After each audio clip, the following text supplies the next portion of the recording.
Cordial saludo para todos los que están hoy conectados con nuestro canal para aprender y para edificarnos en esta nueva lección, en este estudio que estamos haciendo de la palabra de Dios.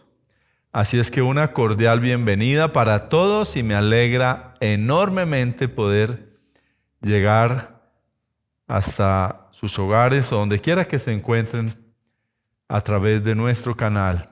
Un abrazo y vamos a orar para pedir al Señor que sea Él el que nos esté dirigiendo y guiando en este tiempo. Padre, te damos muchas gracias por darnos esta maravillosa oportunidad de nuevamente, Señor, tener este tiempo de estudio de tu palabra, orándote, Señor, pidiéndote que nos des la sabiduría, el entendimiento, que tu Santo Espíritu sea el que esté acompañándonos y guiándonos, porque queremos, Señor, escuchar de ti, Padre, esa palabra y poder comprender, Señor, lo que nos dejaste plasmado allí, Señor. Así es que te damos muchas gracias y en tus manos nos encomendamos en esta hora, pidiendo, Señor, tu bendición. En el nombre de Jesús, amén. Muy bien, mis amados, hoy vamos a darle continuidad al estudio en el capítulo 9 de Mateo. Al igual que en el capítulo 8, aquí vamos a encontrar 6 milagros que realizó el Señor Jesús.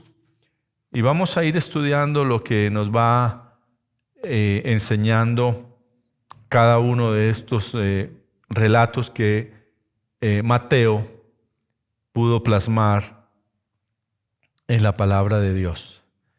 El primero que tenemos aquí en el capítulo 9, está el verso 1 en adelante, es Jesús sana a un paralítico. Esto también se encuentra, recuerden que hay otros escritores como Marcos y Lucas que también tienen relatos paralelos, es decir, escribieron sobre la misma historia, pero por supuesto que cada uno con su óptica, con sus palabras, desde su perspectiva.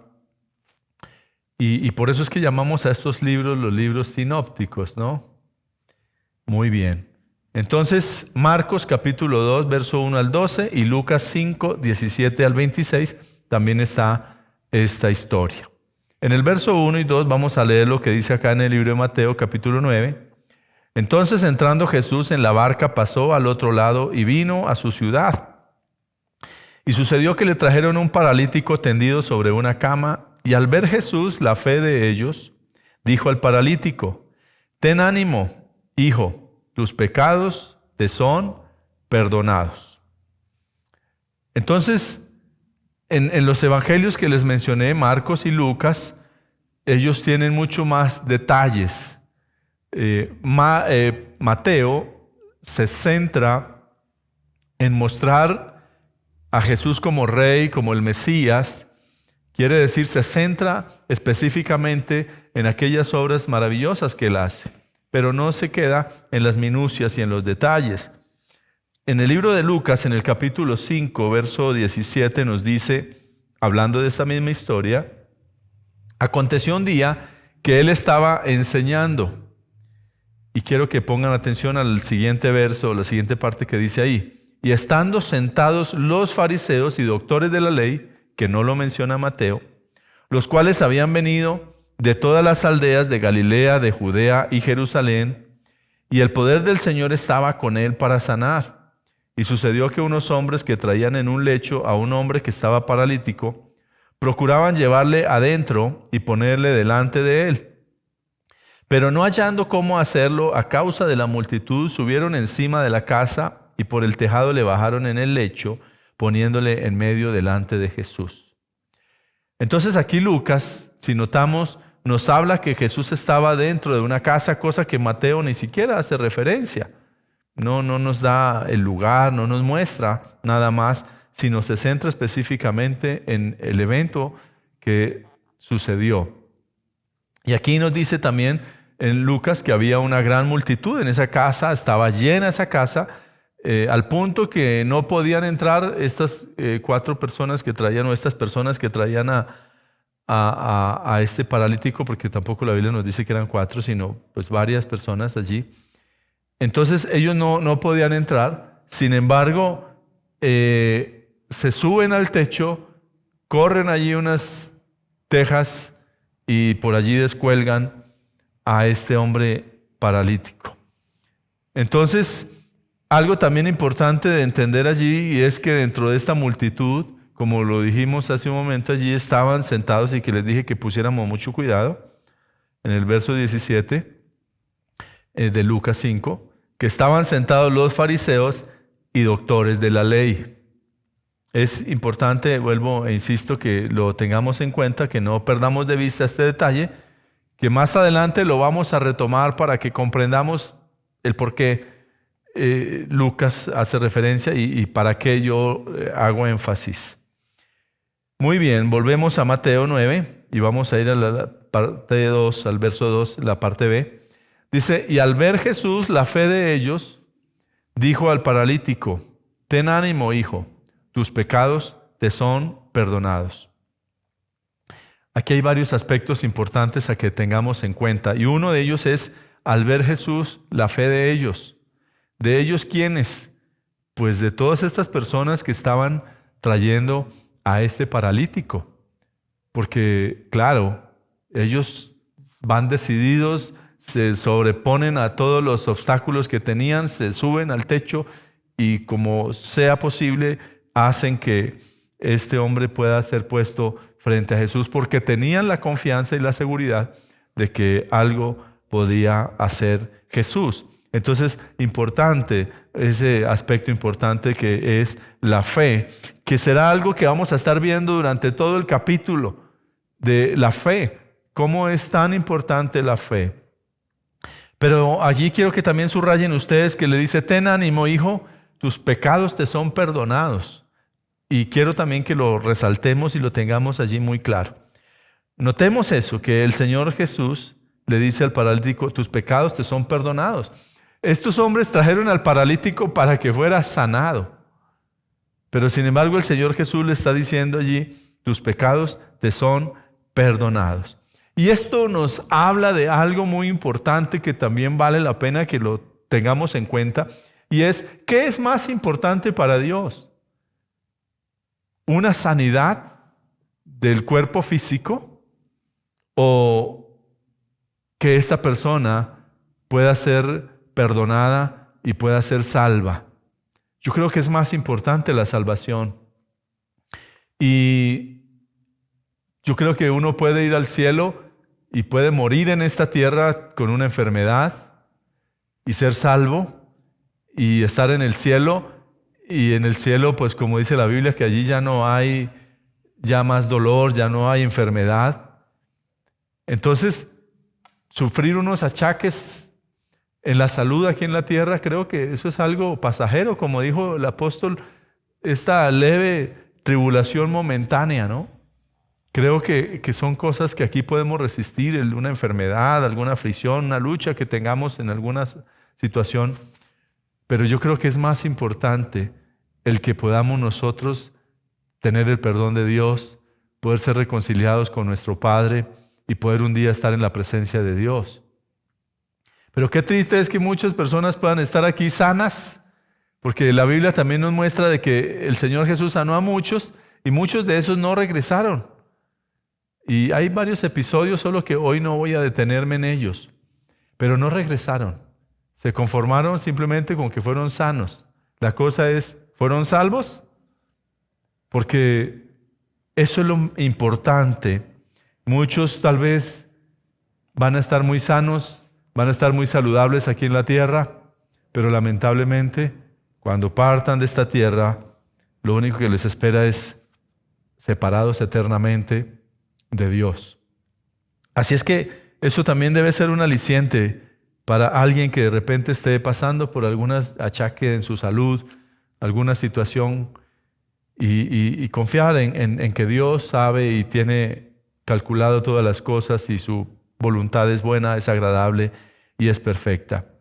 Entonces, esta expresión que el Señor Jesús le dice allí al paralítico, tus pecados te son perdonados, causó un malestar en cierto grupo de personas que estaban allí presentes en esta casa, reunidos también allí en esta casa. Veamos en el verso 3. Dice, entonces algunos de los escribas decían dentro de sí. Algunos de los escribas que estaban allí dentro, decían dentro de sí. No lo decían a voz en cuello, no lo hablaron, sino en su cabeza, en su pensamiento. Decían dentro de sí, este blasfema. O sea, su pensamiento respecto a Jesús era que Jesús estaba blasfemando.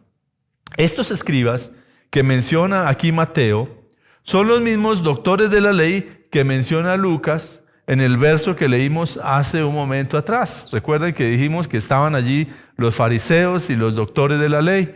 Los doctores de la ley eran los escribas, los expertos en el conocimiento de la ley. De todos estos textos eran los que escribían, los que redactaban, los que estaban allí muy atentos en todo este oficio. Entonces, están diciendo estos personajes que Jesús blasfema al decir al paralítico precisamente tus pecados te son perdonados.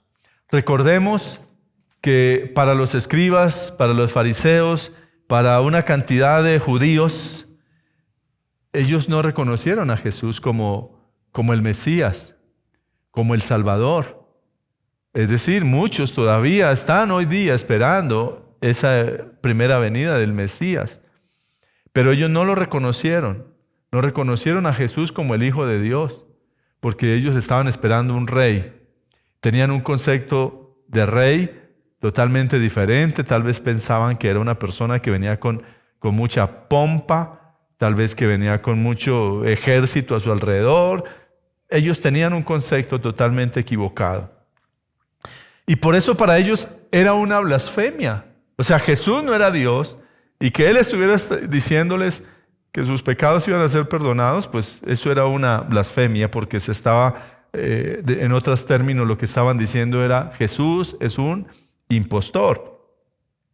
Ellos tenían claro que solo Dios puede perdonar pecados. Para ellos eso era claro porque ellos eran muy conocedores de la ley, del Antiguo Testamento, de aquellos textos que en la palabra de Dios nos hablan al respecto, que son miles y miles.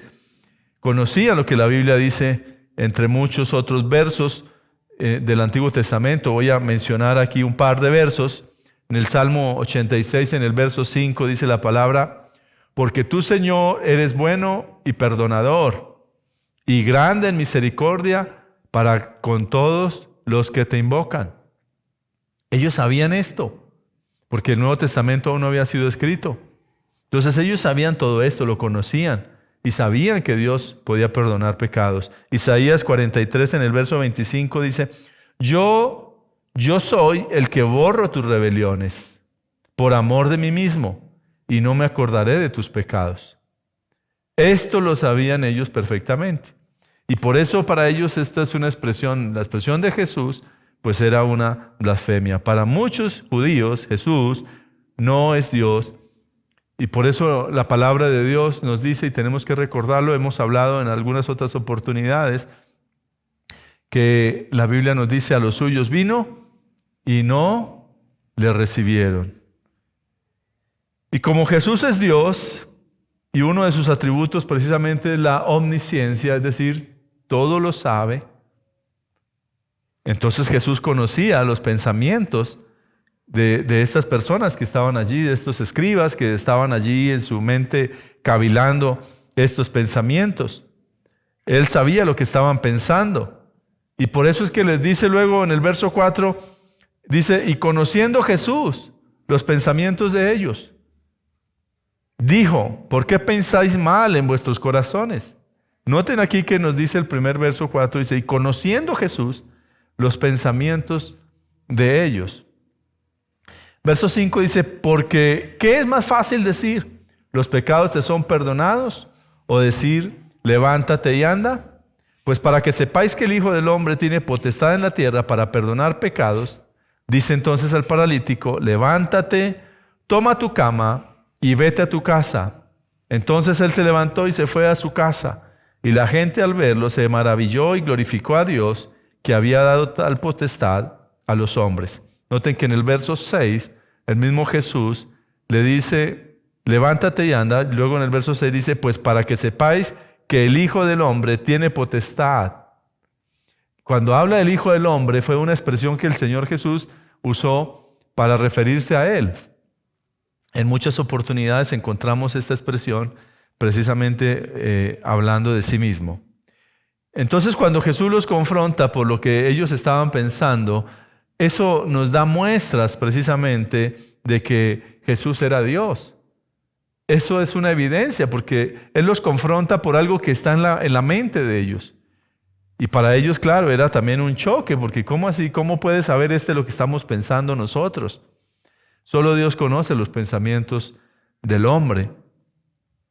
Y en el verso 6 le ratificó, como ya lo dijimos, que Él es el Hijo de Dios y que tiene la autoridad no solo para perdonar pecados, sino también para sanar.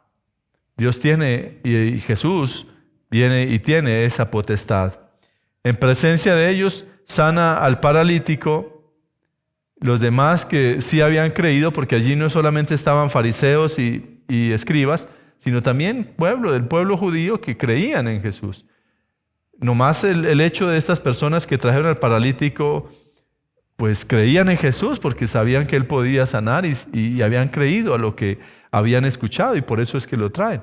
Y otras de las personas que también estaban allí reunidos. Recuerden que los fariseos y los escribas siempre estaban por ahí acudiendo donde estaba el Señor Jesús para buscar la manera de cómo acusarle, cómo encontrarle en alguna cosa que no fuera correcta, pues para poder señalarle o para poder juzgarle, porque ese era el plan y el propósito. Pero allí el Señor Jesús entonces le sana y allí el pueblo que ya conocía a Cristo, que había entendido quién era Él, estaban glorificando el nombre de Dios. Y viene luego la siguiente parte, que es el llamamiento de Mateo.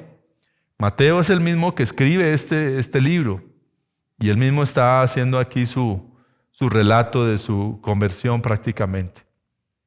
Esto también está en Marcos capítulo 2, versos 13 al 17, y en Lucas capítulo 5, 27 al 32 también está la relación de este episodio que está contando aquí Mateo. Continuamos en el verso 9 del capítulo 9 de Mateo. Dice, pasando Jesús de allí, vio a un hombre llamado Mateo, que estaba sentado al banco de los tributos públicos, y le dijo, sígueme. Y se levantó y le siguió. Entonces, aquí vemos que el Señor está haciendo su llamado, porque pues Él escogió a sus discípulos, y le está haciendo su llamado a Mateo.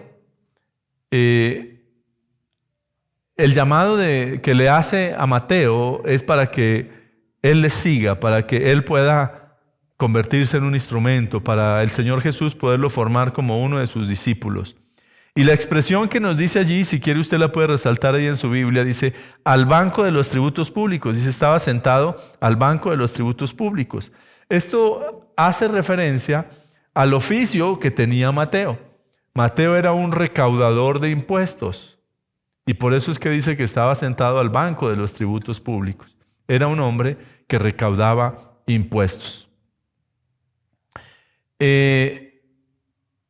Estos recaudadores de impuestos eran personas muy odiadas por esta sociedad judía. Eran personas que eran muy odiadas porque eran personas de su misma comunidad, de su misma sociedad, de su mismo pueblo, que los romanos contrataban para que cobraran los impuestos, pero además, no solamente que tenían ese oficio de cobrarlos, sino que además ellos eran usureros, es decir, cobraban de más. No cobraban lo que equivalía al impuesto como normalmente debiera ser, sino que a eso le añadían algo más, o sea, cobraban un poco más de lo que de verdad debían pagar las personas en el impuesto. Por consiguiente, estas personas eran algo despreciables por la sociedad. Eran un poco odiadas. Se les tenía como en esa clase social de ladrones, como hoy día tenemos nosotros a muchas personas que están en la política o en estos órganos. Así en esa condición tenía a estas personas que eran las recaudadoras de impuestos. Eran los ladrones. Ellos se habían enriquecido, se enriquecían precisamente producto de esas prácticas deshonestas. Entonces, estos recaudadores de impuestos y Mateo, que era uno, pues eran personas miradas con desprecio, con cierto resentimiento, al punto que no les permitían entrar en la sinagoga. A estas personas se les vetaba para participar en la sinagoga. Y al final del verso 9 dice que Mateo le siguió. O sea, el Señor le hace la invitación, Mateo, sígueme, y Mateo acepta esa invitación. Eso le implicaba a Mateo que ahora dejaba su práctica. Aquí no hay detalles y Mateo no expone minuciosamente cuál fue el proceso en el que el Señor le habló, le compartió, le dijo, pero pues lo más probable es que tuvo un tiempo de conversar con Mateo, de enseñarle, decirle, mire, esto es así, esto es asá, para que Mateo pudiera tomar esa decisión de seguir a Cristo, como hacemos hoy día cuando le predicamos a alguna persona. No le decimos, venga, siga a Cristo. Simplemente le hablamos y le comentamos y le hablamos de la palabra de Dios y decimos cuál fue el propósito con el que vino Cristo. Entonces, aquí Mateo ha sido evangelizado por el mismo Señor y el Señor luego le hace la invitación para que le siga y Mateo, pues por supuesto, él le sigue. Eso hace que él deje esa deshonestidad y se pone bajo el señorío, bajo el gobierno de Jesús. Se pone a las órdenes de Jesús. Su vida es una vida transformada. Seguir a Cristo es eso. Seguir a Cristo es dejar el pasado y permitir ese gobierno del Señor en nuestras vidas y dejar que Él sea el que gobierne nuestro ser y nos transforme. Por eso el apóstol Pablo lo refirió de alguna manera en el libro de 2 de Corintios 5:17 cuando dice: de modo que si alguno está en Cristo, nueva criatura es, las cosas viejas pasaron y todas son hechas nuevas. Ahora este Mateo era un hombre nuevo, era un hombre transformado, había recibido la evangelización de Jesús, había recibido la palabra de Dios. Ahora este hombre era un hombre transformado, ahora era un hombre cambiado y estaba ahora siguiendo al Señor. Nosotros no podemos seguir a Cristo, no podemos decir que somos seguidores de Cristo y vivir o pretender seguir viviendo igual como vivíamos o como pensábamos que estaba bien vivir. Tiene que haber un cambio en las vidas nuestras, tiene que haber una transformación. Por eso la palabra de Dios nos habla y estudios atrás hablamos, por sus frutos los conoceréis. Y eso solo le pasó a Judas, de seguir viviendo igual, pero eran parte del plan, el propósito de Dios, porque Judas nunca fue una persona transformada, nunca fue salva, y por eso pasó lo que pasó. Los que conocen ya la historia, si no la conoce, igual ahí tiene como más adelante encontrar la historia, pero Judas no fue un hombre transformado a pesar de estar siendo parte de los 12 de Jesús, pero ya era parte de ese propósito. Estaba destinado para eso, como lo dice también la palabra de Dios. Pero los demás discípulos podemos ver que fueron hombres que dieron fruto, podemos ver que fueron hombres totalmente transformados. Y eso se espera de cada seguidor de Cristo. Eso es lo que Dios espera de cada uno de nosotros, que nuestras vidas sean vidas totalmente transformadas por su poder. Notemos que Mateo ahora es ese hombre transformado y esto lo refleja lo que Él hace. Invita a todos sus conocidos para que escuchen la palabra de Dios, para que escuchen a Jesús. Veamos lo que dice en el verso 10, continuando en el estudio. Dice, y aconteció que estando Él sentado a la mesa en la casa, he aquí que muchos publicanos y pecadores que habían venido se sentaron juntamente a la mesa con Jesús y sus discípulos. Noten acá que aquí los publicanos son estos mismos cobradores de impuestos. Y dice Mateo, lo que nos dice aquí y nos está relatando, es que Él invitó, en ese texto, invitó a muchas personas.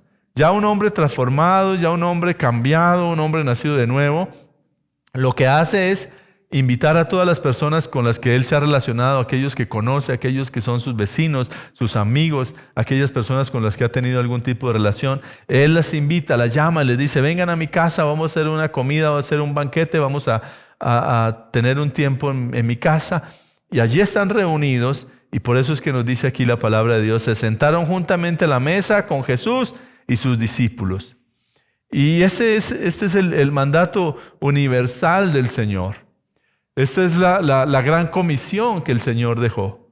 Cada vez que nosotros, que una persona conoce de Cristo, el mandato ¿cuál es? Es que vayamos a predicar la palabra de Dios, es que vayamos y hablemos de Cristo. Y eso es lo que nos dice la palabra. Ir por todo el mundo y predicar el evangelio a toda criatura. El que creyere y fuere bautizado será salvo, el que no creyere será condenado. Entonces, necesitamos cumplir con esa gran comisión que el Señor dejó. Así como lo está haciendo aquí Mateo, así como lo hizo también tantos personajes ahí en la palabra de Dios en el libro de los Hechos. Uno de ellos, Cornelio, que como va y llama a todos sus familiares, amigos, conocidos, vecinos también para que Pedro les pueda ir y predicar la palabra de Dios. Entonces, aquí Mateo quería también que todos sus conocidos, las personas con las que él se había relacionado, pues siguieran a Cristo, conocieran a Jesús y supieran cuál era el propósito de su venida. Entonces, esto tiene que ser algo muy natural de toda persona que ha recibido a Cristo. Se despierta ese deseo, es algo que se despierta, es algo que hay en el corazón de la persona. Eso no es algo que se lo impone nadie, sino es algo que nace en el corazón cuando una persona ha nacido de nuevo y tiene a Cristo. Y hay ese deseo de compartir el evangelio a todos aquellos que conoce, aquellos que están cerca a Él. Entonces, mis amados, estamos en tiempos difíciles, estamos en tiempos finales, estamos en tiempos donde no podemos callar, estamos en tiempos donde tenemos que hablarle a nuestra familia, a nuestros vecinos, a nuestros amigos. Tenemos que insistirles porque ya la puerta está a punto de ser cerrada. No podemos quedarnos estáticos, no podemos quedarnos quietos, no podemos quedarnos allí sin compartir ese mensaje de salvación. Y continuamos en el verso 11 y dice, cuando vieron esto los fariseos, aquí fíjense cómo estaban siempre por todo lado, donde quiera que el Señor Jesús, ahí estaban fisgoneando y mirando a ver qué era lo que pasaba. Cuando vieron esto los fariseos dijeron a los discípulos, ¿por qué come vuestro maestro con los publicanos y pecadores? Estos fariseos estaban tan equivocados en su manera de pensar respecto a Jesús, y por eso se asombraban que estuviera compartiendo con estas personas que ellos le llamaban pecadores. Seguramente estos fariseos no eran pecadores.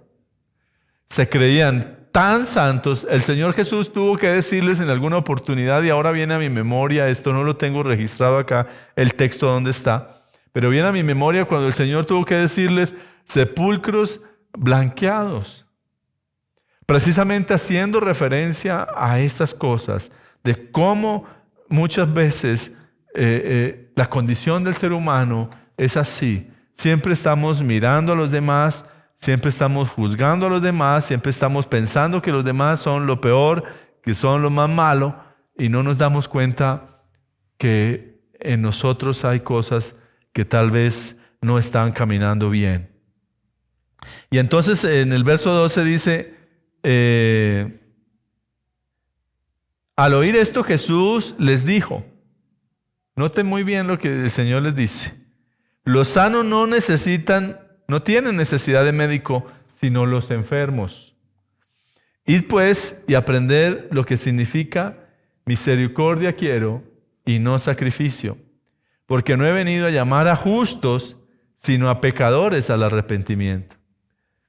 La verdad, lo que Jesús les quería decir es, los que se creen sanos. Era la lección del Señor. El Señor dice, los sanos no tienen necesidad de médico. O sea, si ustedes están sanos, bueno, pues ustedes entonces no necesitan de médico. Pero si ustedes se creen que están sanos, ustedes creen que no necesitan. Eso es lo que el Señor está queriendo decirles. No tienen necesidad ellos de médico. Y muchas personas hoy día se creen de esa manera.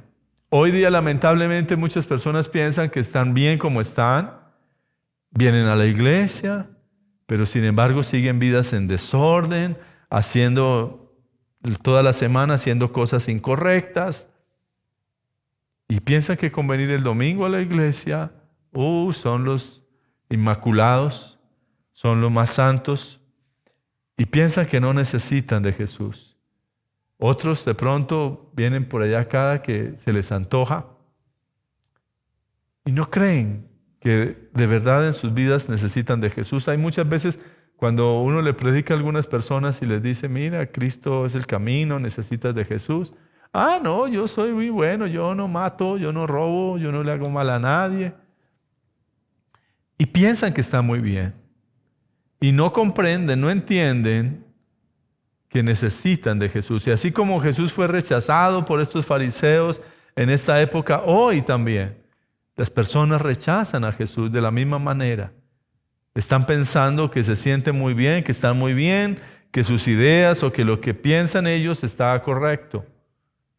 Porque los fariseos tenían su manera de pensar y de ver las cosas, y ellos pensaban que estaban bien. Y así pasa hoy día.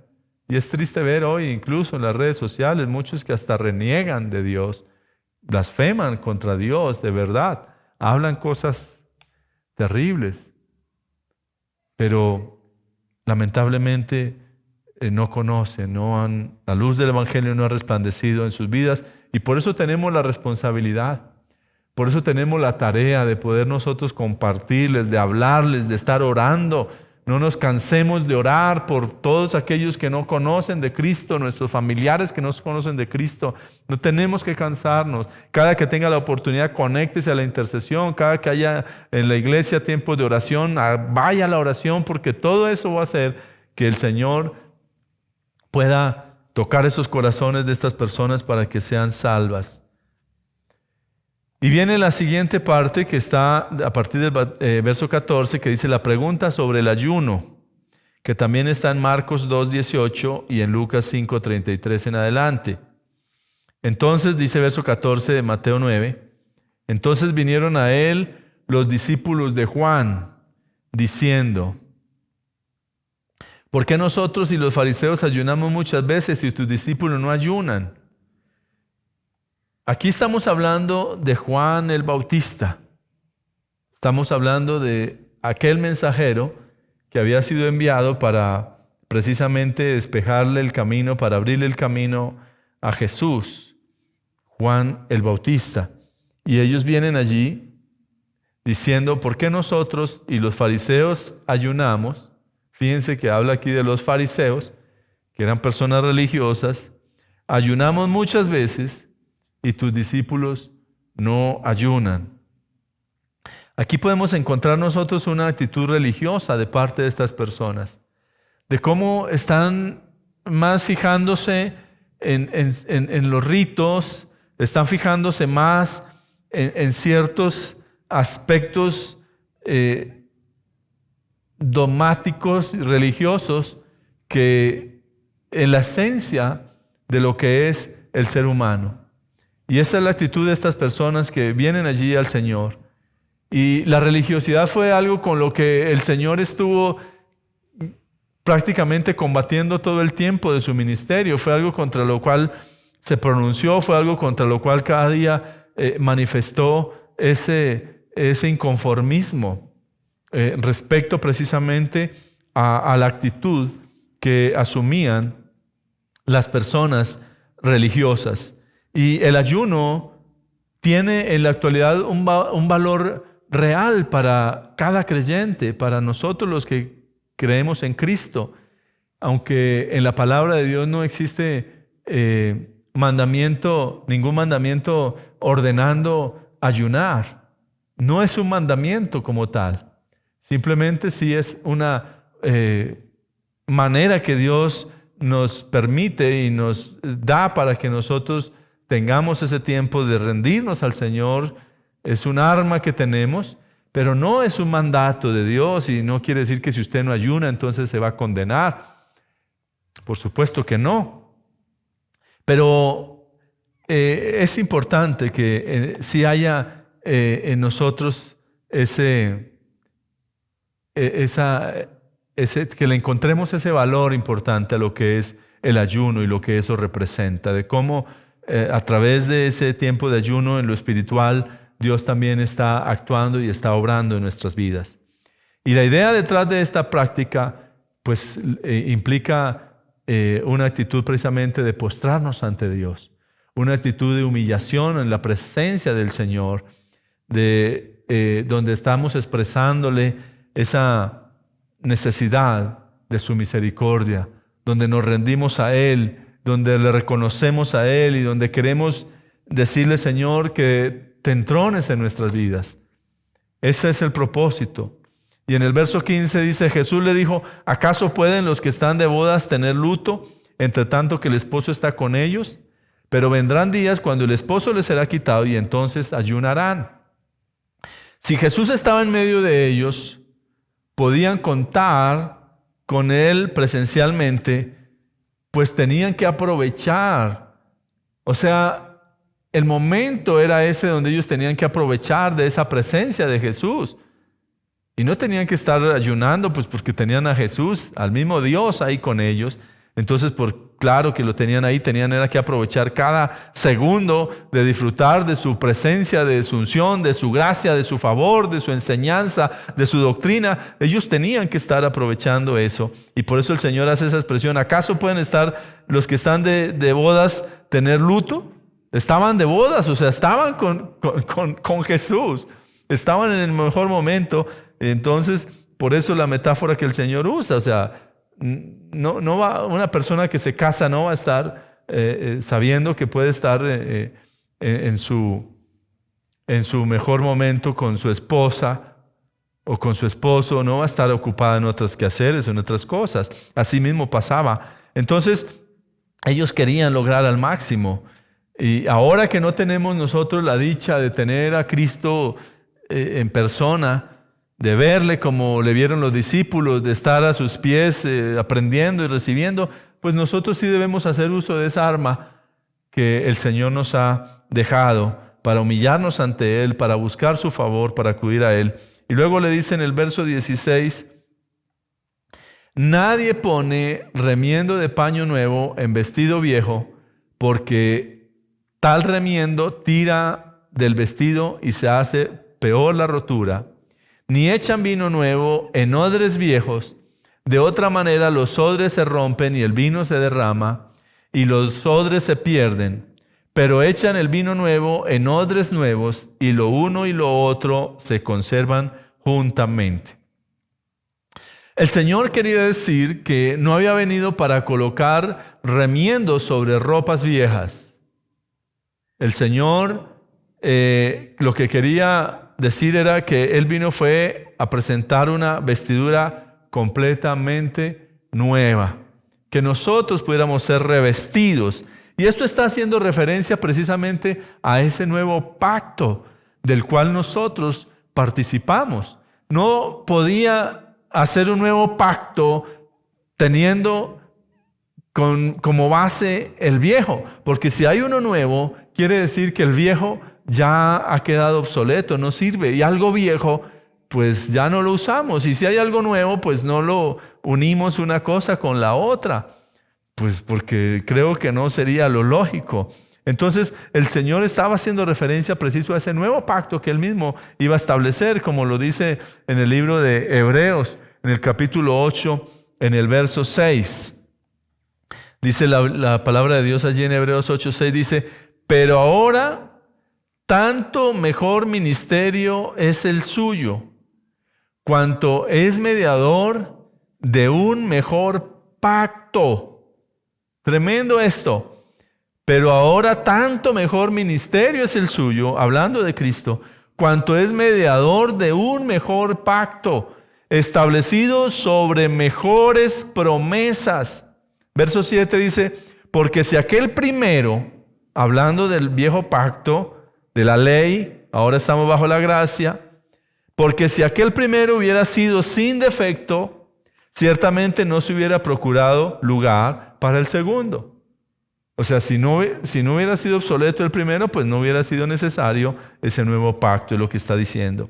Mis amados, es una bendición saber que estamos cobijados bajo un nuevo pacto, como dice aquí el texto de Hebreos 8:6, hecho con mejores promesas. Ese es el nuevo pacto que tenemos aquí en la palabra de Dios. Así es que qué bueno que nosotros podamos estar cobijados bajo ese nuevo pacto, aprovechar ese nuevo pacto que el Señor estableció y que vivamos nosotros para agradarle y para honrar al Señor bajo ese nuevo pacto, y que disfrutemos de esas bendiciones que tenemos nosotros bajo ese nuevo pacto que es la gracia. Pero no usemos la gracia, como dice el apóstol Pablo, para hacer lo que a nosotros nos venga, para pecar deliberadamente, para hacer las cosas que a nosotros nos parece, sino siempre sometidos y dispuestos a seguir las instrucciones y las enseñanzas que el Señor dejó, porque la Biblia dice precisamente que nosotros, o el ejemplo que dejó Cristo es para que nosotros podamos seguir sus pisadas. Tenemos que moldear eso que Cristo hizo. Mis amados, el tiempo ha pasado.